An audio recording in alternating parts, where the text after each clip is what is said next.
안녕하세요. 저는 얼마 전에 개차반 같은 시부와 찌질이 전 남편과 이혼하고 혼자 살게 된 40대 초반의 돌싱이에요. 보통 결혼을 할 때 부모도 본다고들 하잖아요. 저는 그런 것들은 중요하지 않다고 생각했거든요. 그런데 그게 제 오판이었다는 걸 처음이자 마지막 결혼을 통해 알게 됐어요. 부모와 자식 간의 관계, 그리고 그 부모의 모습이 자녀에게 미치는 영향이라는 게 생각보다 단순하지 않다는 걸 제 전 남편과 시부를 보며 알았거든요. 저는 남편과 결혼하기 전까지 한 번도 결혼에 대해 긍정적으로 생각해 본 적이 없었어요. 저는 쇼핑몰을 운영하면서 먹고 살 걱정은 없었고 무엇보다 괜찮은 남자를 만나기 힘들었어요. 여자 혼자 사업을 한다고 하면 꼭 밥상에 숟가락만 얹으려는 남자들이 나타나거든요. 그래서 그런 남자들 다 쳐내고 나니 남자를 못 믿겠더라고요. 그런 면에서 남편은 절대로 제 일에 간섭하려는 행동은 없었어요. 다만 저희 부모님은 시부와 관계가 그리 돈독하지 않았던 남편의 모습을 보고는 저와의 결혼을 꺼려하셨어요. 남편은 시부에게 전화가 오면 받지도 않고 끊어버리고 문자를 봐도 다 그 자리에서 삭제해버렸거든요. 부모를 보면 자식이 보이는 법이다. 보통 어머니가 죽고 없으면 아버지에게 마음이 가는 게 맞을 텐데 이 정도로 관계가 소원한 거 보면 아버지 될 사람이 나쁜 사람이거나 자식이 어른을 공경하지 않는 사람이라는 뜻이지. 아버지가 그렇게 말씀하셨을 때는 저도 발끈해서 반박했어요. 아버지, 그냥 성격 탓일 수도 있죠. 서로 무뚝뚝할 수도 있고. 부녀가 아니면 몰라도 부자가 아니면, 그리고 나도 시댁이랑 크게 관여하지 않아도 되고 솔직히 나한테는 나쁘지 않은 상황이잖아요. 이때까지만 해도 저는 남편과 시부의 관계가 나쁘다는 것이 저에게는 좋은 일처럼 들렸어요. 주변 친구들에게 시댁 사람들에 대한 이야기를 들을 때마다 난 저렇게 못 산다며 고개를 절레절레 젓고는 했거든요. 그래서 시댁과 관계가 소원한 남편에게 더 마음이 갔던 건지도 모르죠. 그러나 친정 부모님은 아무래도 딸의 결혼이라 신경이 많이 쓰였던 것 같았어요. 이날을 떠올리면 그런 부모님의 걱정이 괜한 걱정이라며 웃으며 넘겼던 제 뒤통수를 한 대 때려주고 싶어요. 다시 돌아간다면 절대로 후회할 선택 따위는 하지 않았을 텐데요. 그러나 저는 그만큼 남편에게 신뢰를 느끼고 있었어요. 그래서 결혼까지 하게 됐고요. 친정은 꽤 잘 사는 편이었고 다행스럽게도 저는 신혼집에 큰 돈을 들이지 않아도 되는 상황이었어요. 남편과 제 직장에서 가까운 곳에 친정아버지 명의 아파트가 한 채 있어서 결혼 전부터 거기서 살고 있었거든요. 아버지가 도와주셔서 그 집에서 신혼집을 차리게 됐고요. 평수는 넓지 않았지만 남편은 돈 안 들이고 신혼집이 생겼다는 것에 무척 고마워했어요. 그렇게 남편과의 신혼생활이 시작됐어요. 제 나이 40에 홍기를 꽉 채워 결혼한 연상연하 커플에게도 신혼은 즐거운 나날의 연속이긴 했죠. 그런데 그 즐거운 나날은 얼마 가지 못해 금이 조금씩 가기 시작했어요. 남편의 문제라기보다는 시부의 문제 때문이었죠. 시부가 사는 시댁은 저희 신혼집과 가까운 데 있었어요. 결혼 전 남편은 그 시댁에 살고 있지 않았어요. 관계가 그리 좋지 않았던 만큼 남편은 따로 자취를 하고 있었죠.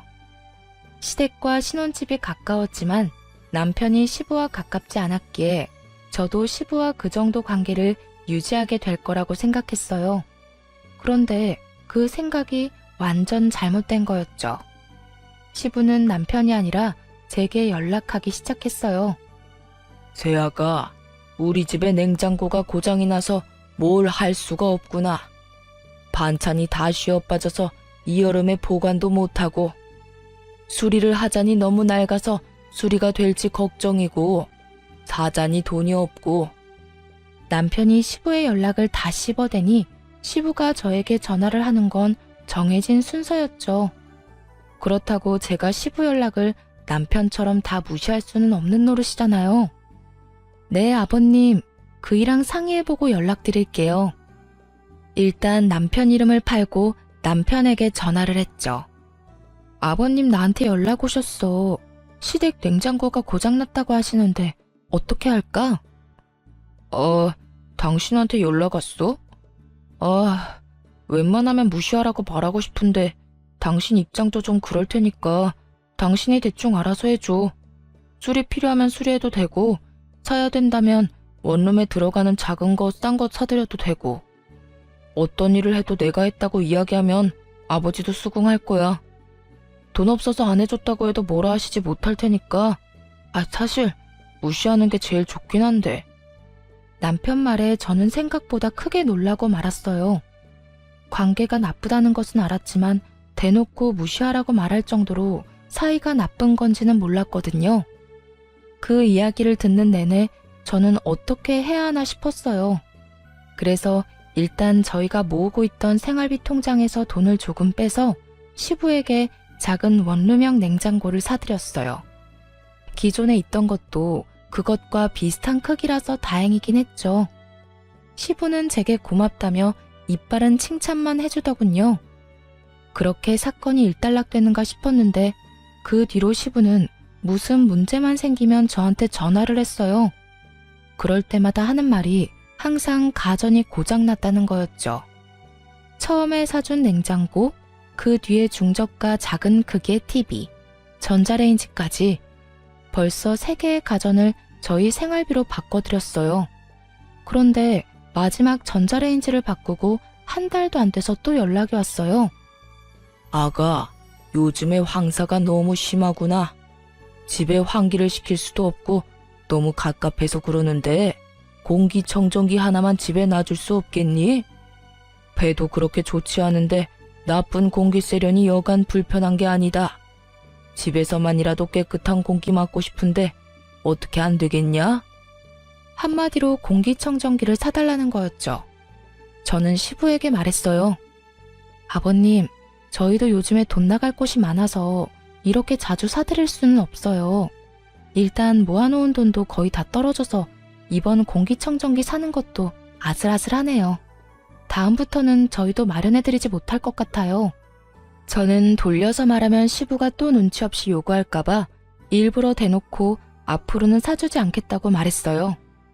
그래, 아무래도 오랫동안 같은 집에서 살다 보니 가구나 가전들이 많이 낡았지. 그래도 네 덕에 중요한 것들은 몇 가지 바꿀 수 있었으니 여기까지 해준 것만 해도 고마운 일이지. 솔직히 시부가 한 소리 할 줄 알았는데 의외로 알겠다며 수긍을 하더군요. 마지막이라는 생각을 하고 나니 홀가분하게 공기청정기를 사서 시댁으로 보냈어요. 앞으로 이런 일이 없겠지 하는 마음에 그간의 짜증을 덜어내고 보낸 거였죠. 마지막이다 생각하니 마음도 그 전보다야 편했어요. 그리고 공기청정기를 시부에게 사주고 집에 돌아와 저는 집 정리에 들어갔어요. 제가 계속 살던 집이라 결혼 후에 남편 짐이 들어오면서 점점 공간이 좁아지기 시작했거든요. 그래서 집을 정리하면서 안 쓰는 물건들, 상태가 꽤 괜찮은 것들은 모두 중고마켓에 팔기로 결정했죠.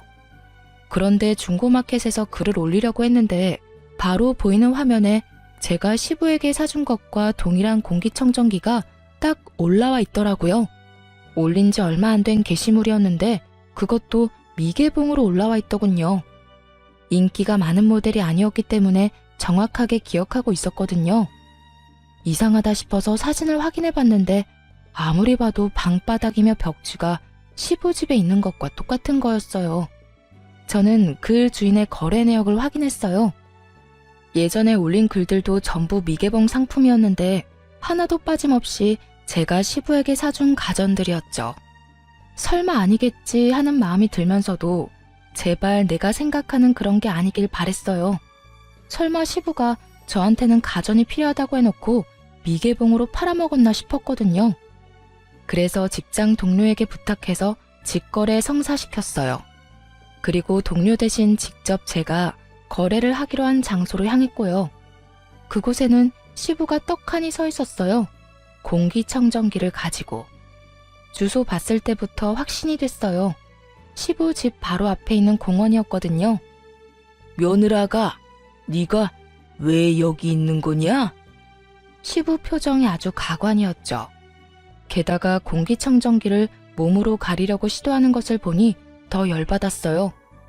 아버님이야말로 제가 사주신 공기청정기 들고 왜 공원에 나와 계세요? 설마 지금 중고거래 하러 나오신 건 아니죠? 그게 말이지. 내가 원하던 모델이 아니라서 팔아서 다른 거로 사려고 했지 뭐냐. 너한테는 미안한 일이라 내가 말도 안 했어. 자연스레 거짓말을 꺼내더군요. 아버님, 그 말에 책임지실 수 있으세요? 그럼 여태껏 제가 사준 가전들은 집에 얌전히 잘 있겠네요. 아버님 집도 코앞인데 제가 직접 확인하러 가도 될까요? 지금 집에 말이냐? 네, 제가 사준 것들이 잘 있는지만 확인할게요. 제가 진짜 시댁으로 들어가려고 하니 시부가 온몸으로 저를 막으며 땀을 뻘뻘 흘리며 하소연하더군요. 아버님, 거짓말 그만하세요. 제가 사준 가전도 여태껏 다 팔았다는 거 알아요. 중고마켓에 거래 내역 다 나오는데 그건 모르셨나 봐요. 아니, 어떻게 이러실 수 있어요? 저희가 그렇다고 용돈을 안 드리는 것도 아니고. 아이고, 며느라가, 내가 미안하다. 그래도 너는 돈 많이 벌잖냐. 나는 늙어서 이제 써주는 곳도 없고 일할 곳도 마땅찮으니 돈을 버는 게 없잖아. 늙으니 몸에 힘도 없고 써주는 곳도 없어서 그래. 네가 나 좀 이해해주면 안 되겠니? 시부는 제 눈치를 보며 저 자세로 굽히고 들어오더군요. 그런데 그게 더 얄미운 거예요. 시부는 한 직장에 오래 있지도 못했고 매번 사고쳐서 직장에서 쫓겨났다는 말을 들었거든요. 쫓겨나는 이유는 매번 돈 문제 때문이었고요. 돈을 벌려면 진득하게 일을 해야 하는데 그걸 못하고 가불이나 하고 성실하지도 못하니 매번 쫓겨나는 게 일상인 거죠. 그리고 그런 사람이었으니 이렇게 며느리 뒤통수를 치는 거였죠. 이해를 하고 말고를 떠나서 이건 신뢰의 문제잖아요. 돈을 마련하려고 저한테 거짓말을 몇 번이나 하신 거예요. 제가 얼마나 기가 막히는지 아시기는 하냐고요. 앞으로 이런 거 사드릴 생각 없으니 물건 사달라고 저한테 연락하지 마세요. 저희 남편한테 전화해서 용건 말씀하시고요. 누구는 돈이 남아 돌아서 사준 줄 알아요? 남편이야 어떻든 저라도 시부와의 관계를 좋게 만들어 보려고 했는데 결국 모든 것이 와르르 무너져 버렸어요. 그리고 시부가 들고 있는 공기청정기를 가져오며 말했어요. 어차피 필요 없는 물건이라고 했으니 제가 다시 환불할게요. 미개봉에 상자 안에 그대로 들어가 있으니 환불하기도 쉽겠네요. 아가, 그건 놔두고 가야지. 나도 돈이 없어서 팔려고 하는 건데 이것까지만 받고 나도 더 이상 너한테 사달라고 하지 않으마. 우물쭈물 그딴 말이나 짓거리는 시부를 보니 열이 받아 빽 소리쳤어요. 돈 필요하면 아드님한테 이야기하시라고요. 애꿎은 저한테 돈이며 시간 쓰도록 만들지 마시고. 그리고 매달 용돈도 드리고 연금도 나오시잖아요. 공과금도 남편 앞으로 날아오는데 그렇게 치면 저희가 얼마나 많은 돈을 대신 내드리는지 알고는 있으세요? 결국 참지 못하고 폭발한 제 말에 시부가 입을 꾹 다물더군요. 저는 낚아채듯 시부 손에서 공기청정기를 가져와 다시 차에 실었어요. 간다는 말도 없이 차에 물건만 실어 집으로 향했죠. 가는 내내 어이가 없고 열이 받아서 남편에게 전화했어요. 여보, 아버님이 오늘 내가 사드린 공기청정기 중고거래하다가 나한테 딱 걸렸거든? 아버님 도대체 왜 그러신데? 돈을 적게 드리는 것도 아닌데 왜 이렇게 사람 뒤통수를 치시는 거야? 거짓말을 왜 자꾸 하시는 거냐고. 아버지가 또 그랬어? 내가 할 말이 없다. 그렇다고 내가 당신한테 아버지랑 관계 끊으라고 할 수도 없고. 아버지가 좀 그래. 돈도 밝히시고 잔머리도 좀 굴리시는 편이지. 그래서 내가 연락을 안 받는 건데 당신한테 연락을 할 줄은 몰랐어. 사실 나한테도 몇 번이나 문자로 집 싱크대며 세면대며 고장났다고 연락 많이 왔거든. 내가 다 읽고도 무시했더니 당신한테 연락했나 봐. 처음부터 시부가 어떤 사람인지 왜 아버지 연락을 무시하는지 자세히 설명해줬더라면 저도 시부에게 당하지는 않았을 거예요. 물론 처음 한두 번이야 며느리가 시부에게 해줄 수 있는 일이었지만 그마저도 시부에게는 저에게 사기를 친 거나 마찬가지인 일이잖아요. 제가 물어볼 때는 아무것도 아니라며 설명해주길 꺼려했던 남편이 제가 당하고 나서 이런 이야기를 하는 게 참 답답하고 짜증이 나서 한마디 했어요. 그런 거면 미리 말을 해줬어야 알지. 당신만 알고 있으면 어떡하냐고. 내가 가전 사다가 시아버지한테 드릴 때도 당신 그냥 멀뚱멀뚱 지켜보고만 있었잖아. 나한테 한 번쯤은 의심해보라는 말 정도는 할 수 있었던 거 아니야? 솔직히 몇 번이나 내가 당신한테 이야기했는데 당신은 알아서 하라고만 했잖아. 아, 일단 알겠어. 앞으로 나 아버님 연락 안 받을 거고 받더라도 다 당신한테 넘길 테니까 그렇게 알고 있어. 저의 선의가 사기로 돌아왔다는 것에 너무 화가 난 저는 남편에게도 큰 실망을 했어요. 그리고 시부의 요구를 더 이상 들어주지 않도록 연락 자체를 차단하겠다는 제 말에 남편은 긍정도 부정도 하지 않았죠. 다만 그날 집에 가서도 불편한 기색을 숨기지 않았더니 남편도 제 눈치를 실실 보더군요. 그 뒤로 시부 연락을 몇 번 무시했더니 저한테 연락은 더 이상 오지 않았어요. 다만 남편에게 더 많은 연락이 간 모양이었어요. 저야 속 편해졌으니 시부에 대한 생각은 더 이상 하지 않았어요. 결혼하고 1년도 안 되어서 이런 일이 벌어져서 솔직히 화도 많이 났지만 그래도 더 이상 연락을 안 하게 됐으니 다행이라고 생각하기로 했어요. 초반에 잘 끊어냈다 싶었죠. 그렇게 몇 달간 참 조용한 시간이 흘렀어요. 시부에게 연락이 없으니 그냥 제 생활만 하면 돼서 마음도 편하고 좋았거든요. 그런데 그 평화로운 시간은 모르는 번호의 연락 한 통으로 다시 와장창 무너졌어요. 저는 폰이 2대가 있어요. 한 대는 개인적으로 사용하는 폰이었고 한 대는 사업용으로 사용하는 회사 폰이었죠. 그리고 회사 폰으로는 모르는 사람들 연락도 자주 오는 편이었어요. 여느 때와 다름없이 모르는 연락처로 온 번호를 받았더니 어떤 중년 남자의 목소리가 들렸어요. 혹시 전화 받으신 분이 이종길 씨 며느리 되십니까? 시부 이름을 대는 남자 목소리에 저도 깜짝 놀랐죠. 예, 제가 며느리 되는데 누구세요? 아, 저는 이종길 씨하고 사고가 난 사람인데요. 이종길 씨가 자전거를 몰고 오다가 저를 치었어요. 자전거 전용 도로도 아니고 갑자기 골목에서 튀어나와서 사람을 치는데 병원에 가야 해서 합의금이라도 받으려고 하니 돈이 없다면서 자식들한테 연락하라고 하지 뭡니까? 아들은 전화해도 한 통도 받지를 않으니 결국 며느님한테 연락한 겁니다. 시부가 자전거로 사람을 쳤다기에 깜짝 놀라서 말했어요. 몸은 괜찮으세요? 이로 어째. 일단 저희 아버님 좀 바꿔주시겠어요? 그래, 나다. 이런 일로 연락해서 미안하구나. 다짜고짜 미안하다는 말을 꺼내는 시부에게 제가 말했죠. 아버님, 사고 난 거 어떻게 하기로 하셨어요? 상대방이 많이 다쳤나요? 병원에 가봐야 할 것 같은데 일단 50만 원만 좀 빌려줘라. 내가 차용증이든 뭐든 쓸 테니까. 지금 당장 이 사람하고 합의는 해야 하지 않겠니? 당시에는 너무 경황이 없어 상황을 알아볼 틈도 없이 일단 돈을 빌려주기로 했어요. 그리고 빌려달라는 말은 곧 갚을 거라는 말이니 부담도 없었고 말이죠. 노파심에 한마디 덧붙였어요. 아버님, 다치신 분 입원으로 다 마무리해야 해요. 계속 끌고 오면 답 안 나오니까 병원 같이 가서 진료 보고 다 할 때까지 그냥 가시면 안 돼요? 신신당부를 하고 전화를 끊었지만 그 뒤로 걱정이 되는 건 어쩔 수 없었어요. 저녁까지 아무 연락이 없으니 상황이 궁금해 제가 먼저 전화를 했어요. 아버님, 일은 잘 처리됐어요?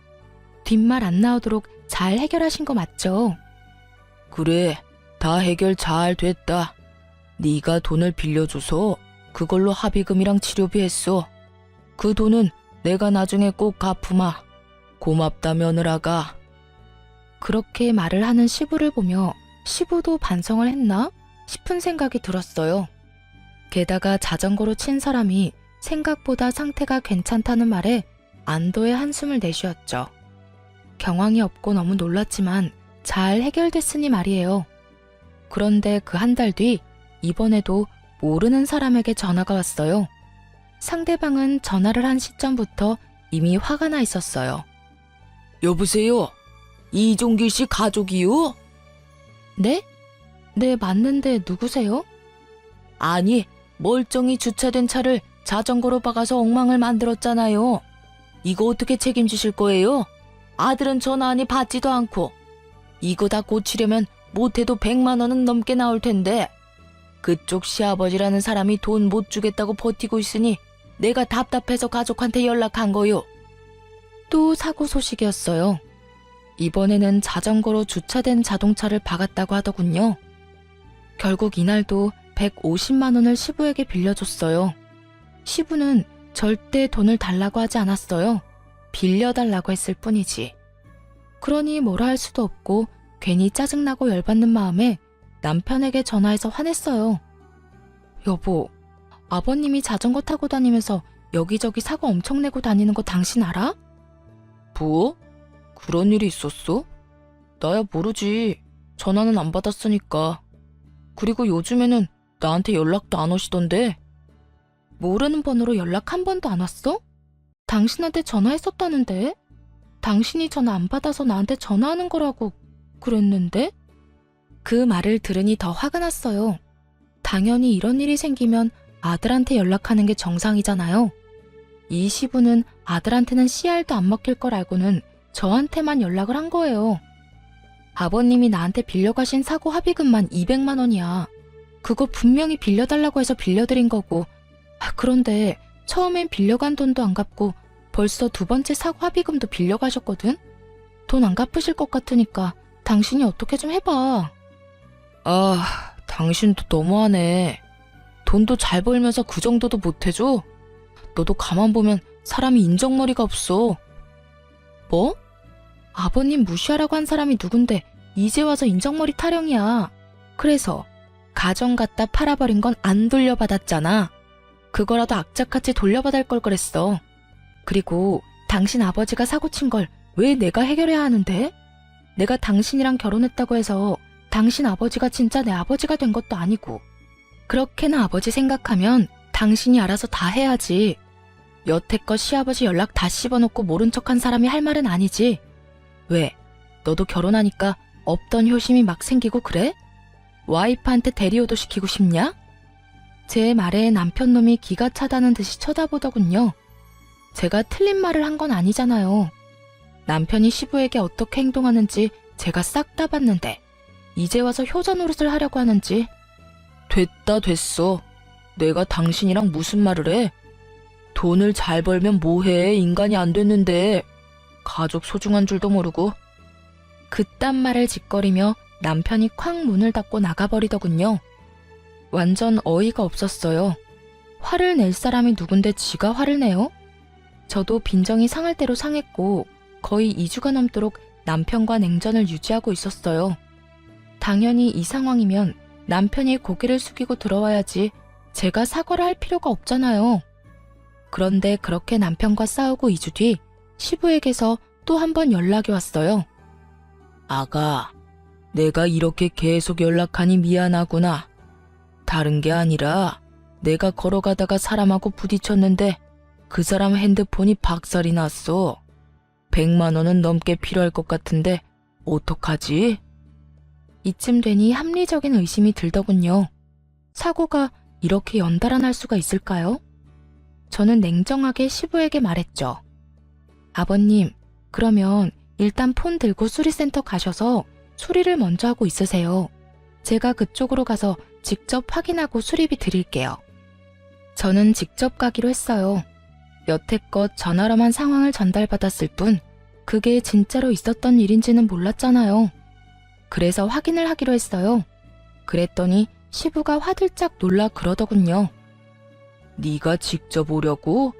근데 파손 정도가 심해서 사야 할 것 같은데 수리로는 안 될 것 같아. 그러면 그 파손된 폰 꼭 들고 대리점으로 가세요. 제가 확인하고 구매해드릴 건지 말지 결정할게요. 그렇게 말하니 시부도 잠깐 망설이더니 주소를 하나 알려주더군요. 그 주소가 적힌 곳으로 갔더니 시부와 제 또래의 남자가 거기 서 있는 것이 보였어요.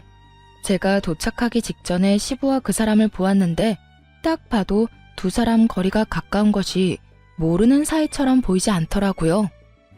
아버님, 저 왔어요. 이쪽 분이 사고 난 상대방이세요? 네, 어르신이 제 폰을 박살내서 제가 가져왔어요. 화면이 완전히 깨졌고 터치도 먹통이에요. 제가 봤을 때 수리는 의미 없고 새로 사야 할 것 같거든요. 요즘에 나오는 걸로요.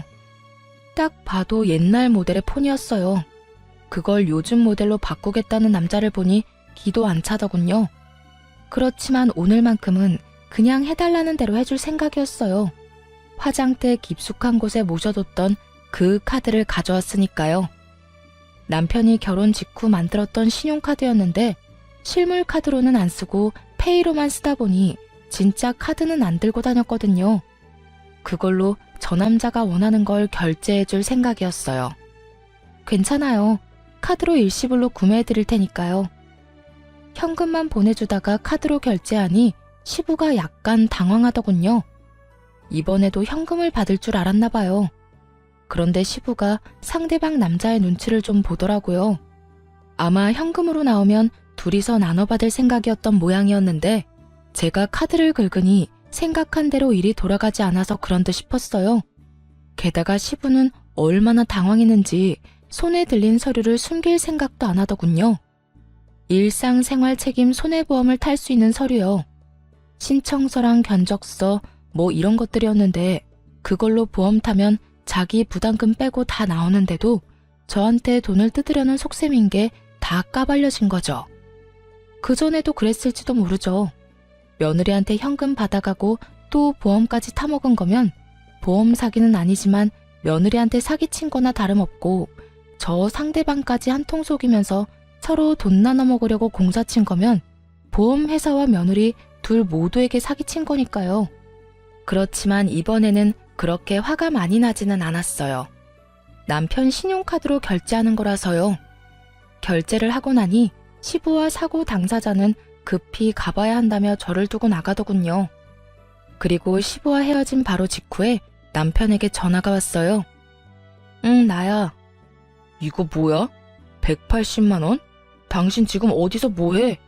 아버님이 다른 사람 핸드폰 파손시키는 바람에 그거 수습하려고 나와있지. 원래 수리하려고 생각했는데 상대방 분이 수리해도 안 될 것 같다고, 새로 사야 할 것 같다고 해서 내가 당신 카드로 결제했어. 왜? 문제 있어?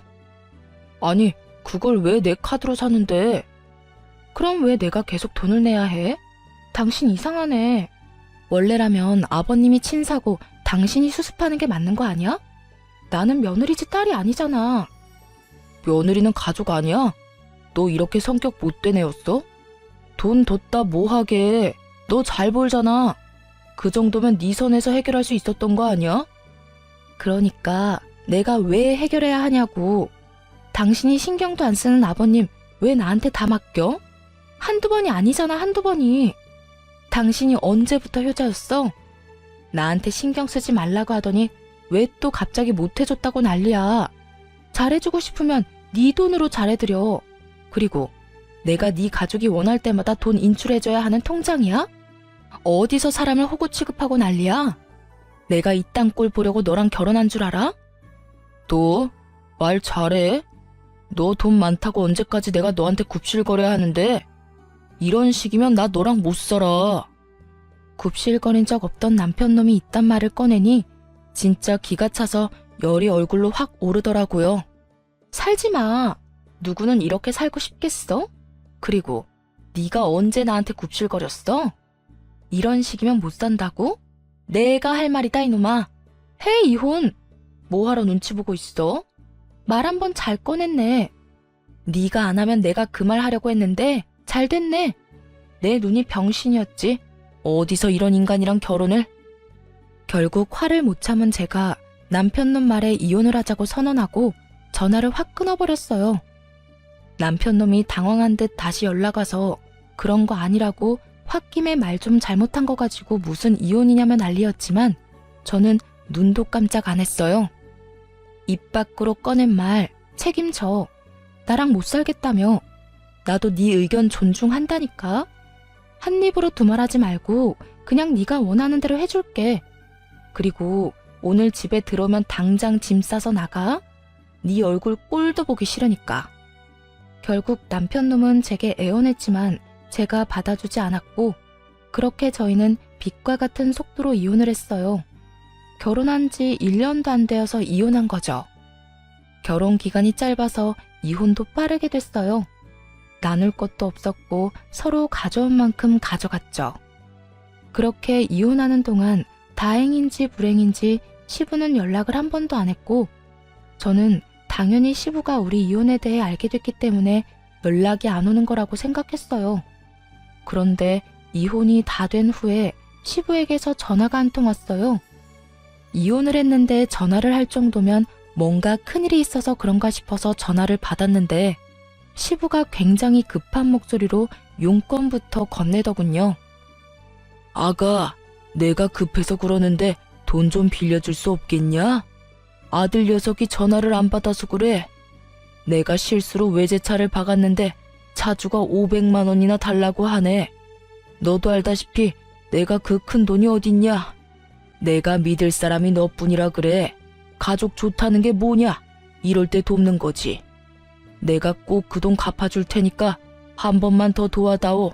응? 말하는 이야기를 들어보니 저희 부부가 이혼했다는 것도 전혀 모르고 있는 눈치였어요. 그때 저는 좋은 생각이 났어요.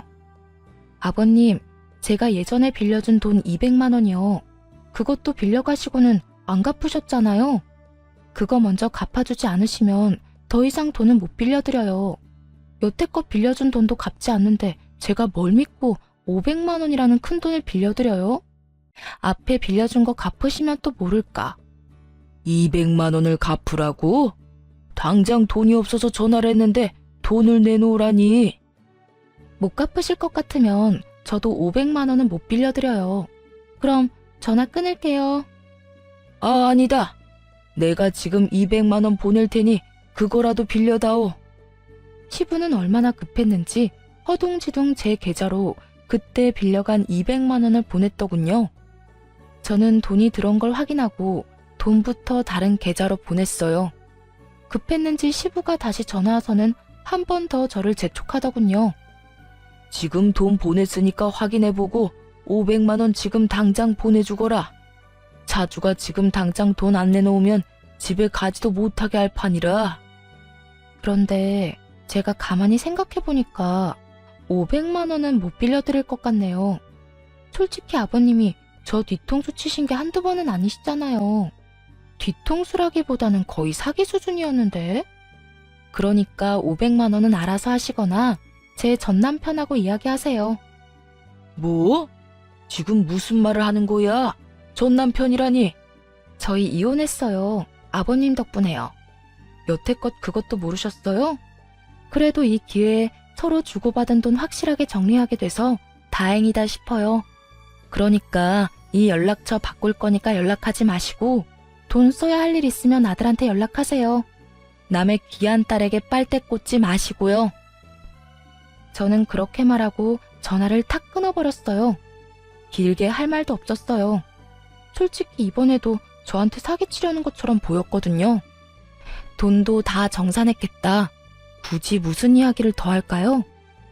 그런데 시부는 저한테 하고 싶었던 말이 많았는지 계속 전화를 하더군요. 스팸을 걸었더니 이번에는 모르는 번호로 계속 전화질을 했어요. 몇십 통을 연달아 전화하는 시부를 보며 저는 무음으로 폰을 내버려뒀어요. 그런데 시부의 연락들 사이로 전남편의 전화가 왔더라고요. 저는 전남편 속이라도 긁을 생각으로 전화를 받았죠. 무슨 일이야? 당신 우리 아버지한테 돈 뜯어갔어? 당장 아버지한테 돌려드려. 부자가 쌍으로 웃기네. 넌 네 아버지가 돈 뜯긴 것만 생각하고 내가 뜯긴 건 생각도 안 하지? 맨 처음에 내가 빌려준 거고 그거 돌려받은 거야. 정당한 거래였거든? 뭘 알고나 말하던지. 아무것도 모르는 놈이 더 시끄럽지? 지금 당신이 무슨 짓 저지른 건지는 알아? 아버지 지금 큰일 나게 생겼어. 진짜 외제차 사고 낸 것도 문제인데 차주가 조직폭력배 같아. 아버지한테서 못 받으면 아들한테 받겠다면서 지금 나한테도 협박 문자고 난리 났어. 이런 식이면 당신도 무사하지는 못할 거라고. 이보세요. 나 당신이랑 남남인 사람이야. 애라도 하나 있었으면 또 모를까. 애도 없는 우리 사이가 찢어지면 그냥 남인 거지. 나한테까지 오면 나는 경찰에 신고하면 그만이야. 내가 잘못했어?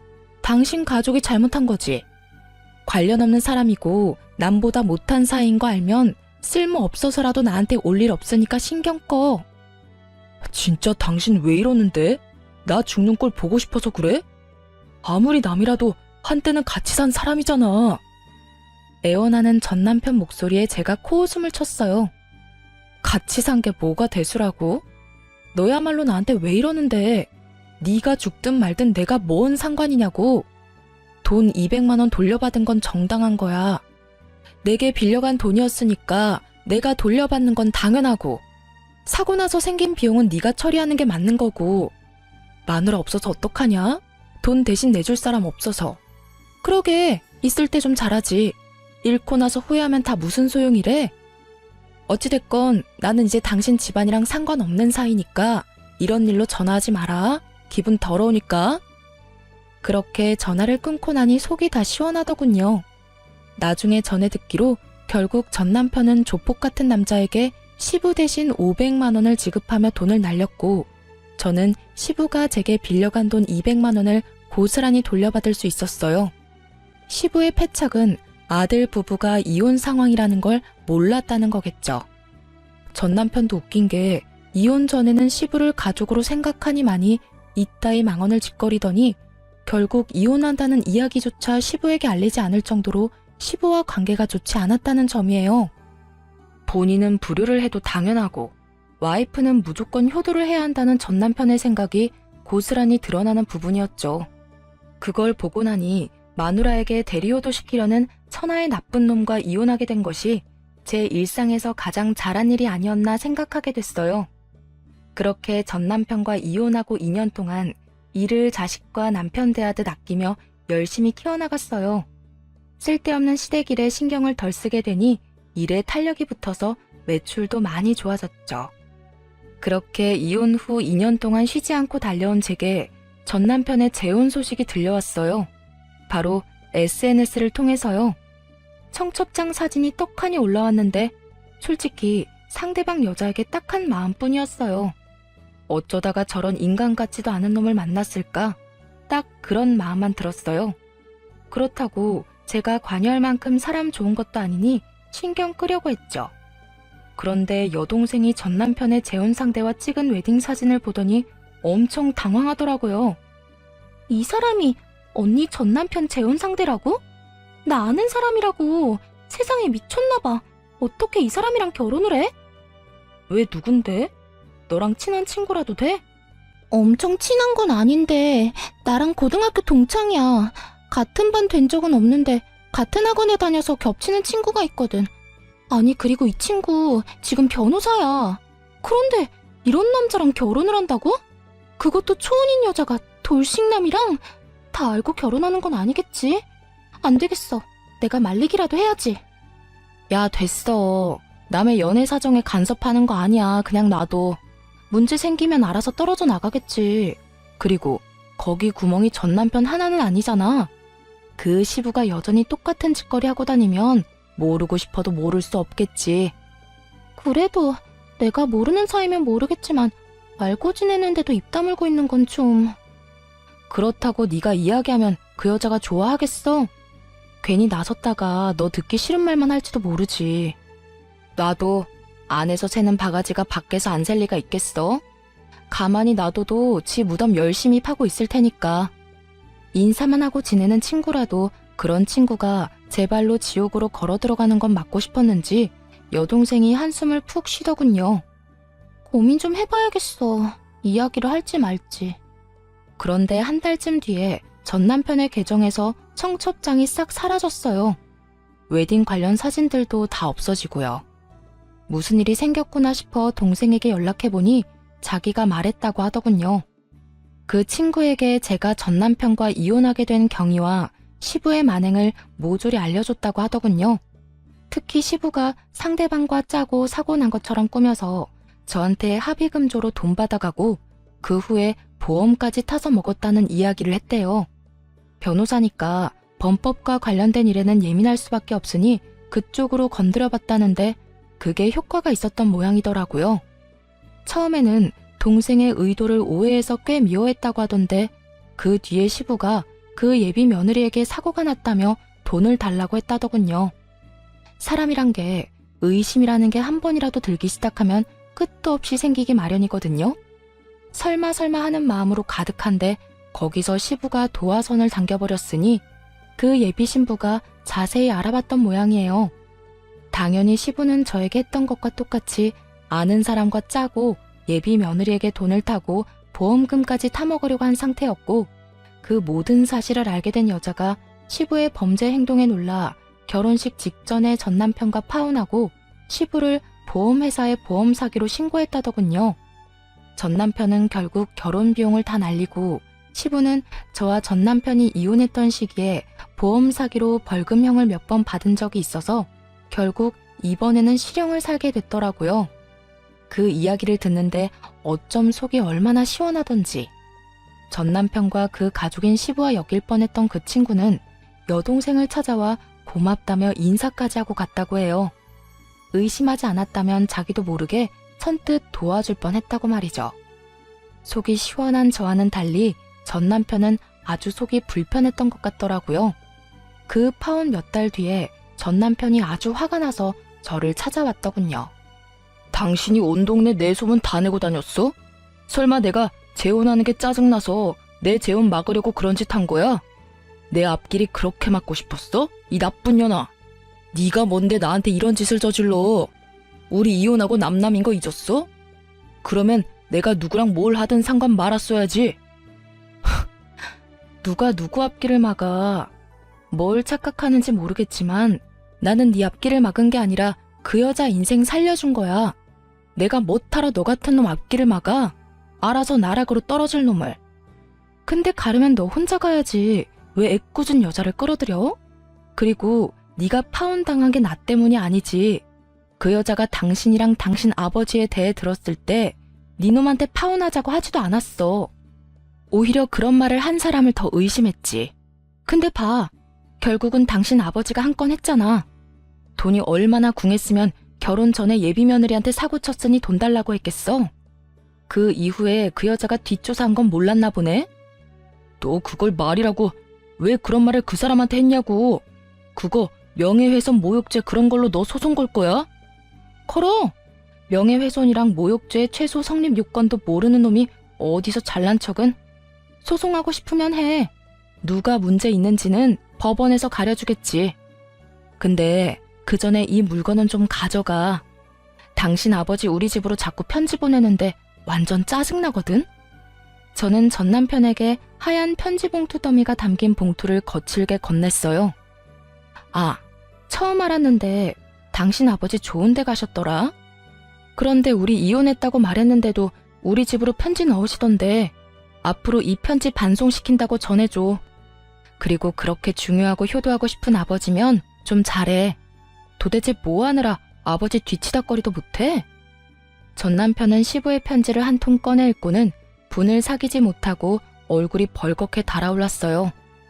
제가 읽었던 것과 똑같은 내용이 적혀 있었죠. 당장 영치금부터 넣어달라며 자식이 된 도리로 아비가 이렇게 힘든데 돈 한 푼 안 넣어주는 건 어디서 배워먹은 버르장머리냐고 그렇게 쓰여 있었거든요. 몇 건이나 되는 보험 사기로 징역형 살고 있는 주제에 아주 당당하게 영치금을 바라는 시부와 그런 시부의 편지를 보고 열불이 난 전 남편을 향해 저는 한바탕 웃어줬어요.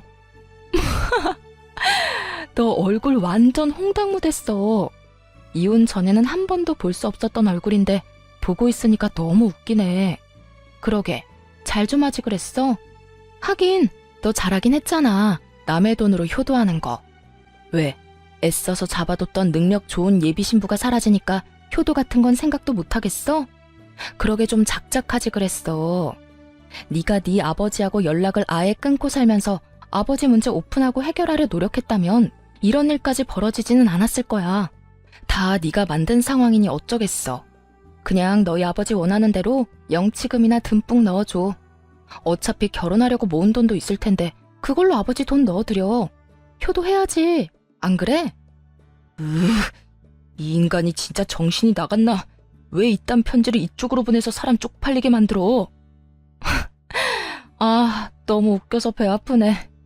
우리 이제 여기서 다 끝난 거야? 나는 더 이상 너하고 관련된 거 하나도 안 남겼거든. 앞으로 재훈이 또 하고 싶을지는 모르겠지만 적어도 양심이 있다면 법 쪽에는 좀 피해라. 범법자 아버지 수수방관한 주제에 변호사랑 결혼을 지나가던 개가 웃겠네. 저는 그렇게 말하고 부들부들 떨며 노려보는 전남편 놈을 쫓아냈어요. 그렇게 노려보면 누가 무섭대요? 이빨 빠진 개가 노려봤자죠. 재혼 준비에 쓰였던 돈이며 자존심까지 모두 탈탈 털린 전남편의 소식은 그 뒤로는 알지 못했어요. 듣고 싶은 마음도 없고 들을 필요도 없었죠. 뼛속 깊이 새긴 경험 하나 알려준 놈으로 기억하고 있을 뿐이죠. 결혼 앞두고 계신 분들은 시댁 부모님 잘 보세요. 시부모를 보면 남편을 안다는 말이 거짓말이 아니었거든요. 옛말 틀린 말 하나 없다는 걸 깨닫고 저의 결혼 생활은 1년 반 만에 막을 내렸네요.